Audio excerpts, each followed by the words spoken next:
ભાઈ અત્યારે મેં આ 4-5 દાથી થોડા વિડીયા જોયા મેં. આ કમેન્ટના અંદર જે તમે લોકોની જે મેથી મારે ને આ જે તમે કમેન્ટમાં જે ખરાબ વસ્તુ જે લખે લોકો માટે, તમને કેવી ગારો આપે મા બેનમાં, હે કેટલી ખરાબ ગારો આપે તમને. તમે આટલી બધી ગાર ખાઈ ગયા? મેં તો કોઈ એક શબ્દ ગાર નહીં બોલ્યો ભાઈ. મેં તો કોઈ બી દિવસ એક શબ્દ ગાર નહીં બોલ્યો તમને, ને મેં જવાબ બી તમને લખીને કહીને આપ્યો. પણ મેં તો કીધેલું કંઈ નહીં લખો તમે. પણ આ લોકો તમે આટલી તમને મા બેનમાં ગાર આપે તો તમારા મગજમાં જરાક ઉતરે કે નહીં ભાઈ? હે આપણી માએ આપણને 9 મહિના પેટના અંદર રાખેલા, જરા બી આપણને તકલીફ નહીં આપેલી.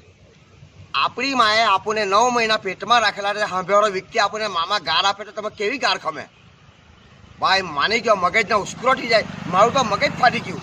એ તમને આટલી ગારો આપે મા બેનમાં તો તમે આટલી મામા ગાર ખાય? આ તમે કોઈની કમેન્ટ ખરાબ લખે, કોઈ લેડીઝ, કોઈ મા બેનની, કોઈ ભાભીની તમે આવા ખરાબ લખે. કાલે બી વિડીયો મેં જોયા ફેસબુક પર, કેટલી ખરાબ ગારો. આ તમે આટલી ગાર ખાઓ ભાઈ?